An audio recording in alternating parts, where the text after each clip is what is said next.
Hey guys, Brandon here, and today we're taking a look at the Jurassic World Dominion Mega Dual Attack Ampelosaurus. Once again, I apologize for the change in location, but, I gotta do what I gotta do. This figure is part of the Mega Dual Attack range, and is actually the only new Mega Dual Attack figure for the second wave of the toy line, I believe. But the Mega Dual Attack line in general is pretty small, with only 4 figures for the Dominion line. There was the Quetzalcoatlus, which I've already taken a look at. The, God, I'm struggling to remember. The, Yangchuanosaurus. This guy. And then the Siamosaurus, which I was, not at all fond of when I saw it. I might pick it up just for shits and giggles, but, for the moment, this was the only Mega Dual Attack figure other than the Quetzalcoatlus that I really wanted. I remember, looking at images of this guy and thinking that, wow, that looks cool.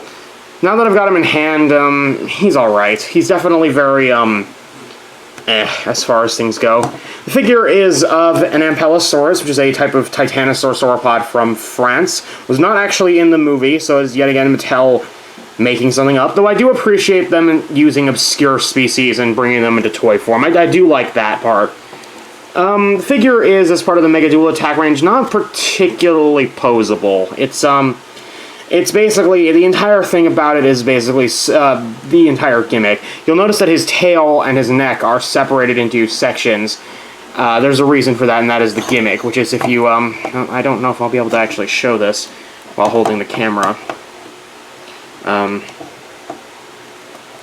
You can see that if you grip the tail and move it, you can move his neck around. You can also do that just by grabbing the neck and twisting it about, but you're meant to use the tail to twist him around. And the tail does move in tandem with the neck if you decide to do that, so I do appreciate that part. Oh, and the other Mega Dual Attack, the dual part of it is there's a button on his tail, which if you press that down, he will chomp. Nom nom nom nom nom nom nom nom. Yeah, like that. Other than that, the only real posability you're going to get is his legs, but you don't really want to pose him with those. Something else I've also noticed is this guy has a bit of trouble keeping on all fours. His legs are a little bit weirdly aligned. That could be me, because the legs are kind of on ball joints. Like a lot of the bigger figures Mattel has produced for this line, the legs are on sort of pseudo ball joints. Not proper ball joints, because you can't really move them about as much as you would a regular ball joint, but they're kind of on pseudo ball joints. But it's just weird. It's just bizarre, and I don't understand why they designed the legs this way.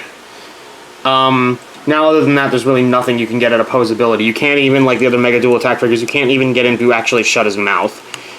You can shut it, but he'll just pop back open.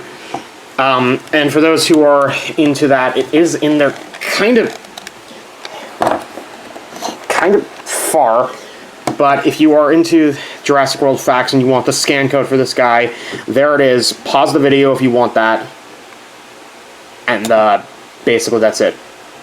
Overall, ow. This figure's okay. It's not great. It's not amazing, but it's alright. It's nothing awful. I don't regret having picked this guy up. Should you pick it up, that'll be up to you once again. If you feel like spending, I think this guy was about $20, maybe a little more than that, then go ahead, but otherwise, you're best to stick to something else.